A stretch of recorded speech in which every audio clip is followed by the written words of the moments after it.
tunakwenda katika sababu ya pili. Wasababu thani min asbabi alfalahi, na sababu ya pili miongoni mwa sababu za kumfanya mwanadamu aweze kufaulu fi dunya wal akhirah, huwa alkafafu, ni pale mwanadamu anapopewa riziki ya kumtosha yeye,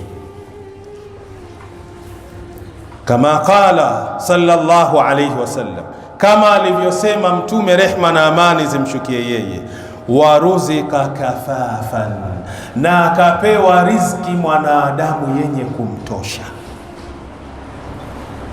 Walkafaf, tukija katika neno alkafaf, riziki ambayo inamtosha huyu mwanadamu, huwa husulu linsani ala ma yakfi hajatahu, maana yake ni kupata mwanadamu ile riziki ambayo itakuwa inamtosha haja yake.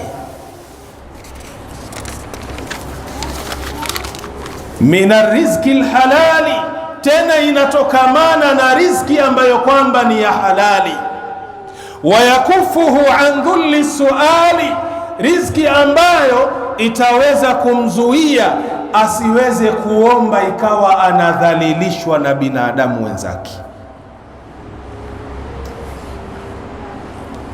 Sababu ya pili ya kufaulu ni hii, fi dunya wal akhirah, ni pale Allah anapokupa riziki, riziki ile ikawa inakutosha, riziki ambayo itakufanya wewe ikuzuie usiombe ombe watu wakawa wanakudhalilisha. Sio kila mwanadamu ambayo unayekwenda kwake kumuomba msaada huwa ile siri anaitunza.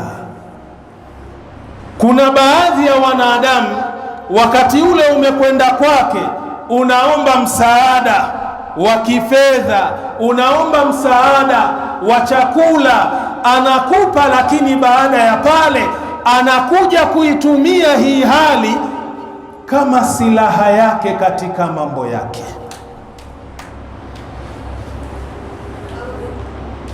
Mfano, leo unaweza kukosana na mwanadamu huyo, kisha akakuuliza swali dogo baada ya kukosana na yeye, hivi ndugu yangu, ule wema wote ambao nakufanyia, zile shida zako zote ambazo kwamba nakutatulia, hata wewe pia unaweza kunifanyia kitu hiki? Unaona shekhi, ule msaada anaokupa anaugeuza sasa ni fimbo kwako, unajikuta mnyonge, unajikuta dhalili, hata kama wewe ndo ulikuwa kwenye haki, lakini kwa sababu uwezo wako uko chini, uwezo wake yeye uko juu, unajikuta unadhalilika. Na pengine anaweza kuyaongea haya maneno mbele ya watu, mnamuona huyu, msimuone hii hali aliyokuwa nayo, mimi ndio namsaidia. Yani wakati ule ukija ukigonga mlango wangu, watoto hawajakula, watoto wana njaa, mimi nakusaidia. Haya ndio malipo yake haya. Si kama tuelewana? Kwa hiyo mwanadamu ambaye atapewa riziki yenye kumtosha, basi afahamu ya kwamba hiyo ni sababu ya kufaulu fi dunya wal akhirah.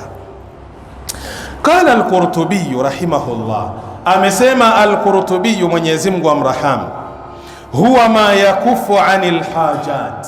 Al-kafaf, riziki ambayo inayomtosha mwanadamu ni ile ambayo kwamba yakufu anil hajat, inamkidhia zile haja zake, yale mambo yake anayotaka kuyafanya kwa riziki aliyopewa na Allah, inaingia na kutoa msaada katika mambo anayotaka kuyafanya.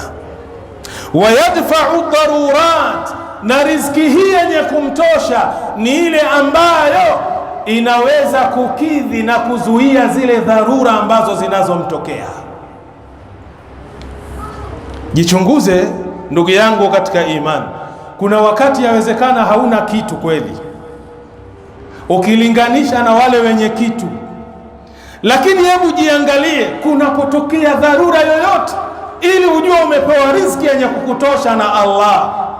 Mtoto ni mgonjwa shekhi, Ukiangalia kwenye akiba yako, alhamdulillah, uwezo nao wa kumpeleka mtoto hospitali. Kumetokea jambo la dharura, mwanao amerudishwa kwa sababu ya school fees, lakini ukiangalia una akiba yako, waichukua, mashaallah, waitoa, umesolve lile tatizo lako. Riziki uliopewa inakutosha, kinyume na yule ambaye kwamba hana kitu kabisa. Likitokea swala la ugonjwa, anaanza kuhangaika, nitamfata nani nimuombe, nitamuwazima nani, nitakopa wapi, anahangaika. Jiangalie ndugu yangu katika imani, na hapa ndipo utamjua yule ambaye mwenye sifa ya kurudisha shukurani kwa Allah jalla fi ula. Kwa sababu kuna mtu ambaye amepewa, lakini wallahi kile alichopewa anahisi akimtoshi, alichokuwa nacho mwenzake anafanya nini? Anakihitaji pia. Wala yulhiku bi ahli atarafuhat, na yule aliyepewa riziki yenye kumtosha hawezi kujichanganya kwenye makundi ambayo kwamba yatakuwa yanafanya starehe mbalimbali na uchafu mbalimbali. Aliyepewa riziki ya kumtosha na Allah. Kaangalia tafsiru Al-Qurtubi, haya maneno utakwenda kuyapata.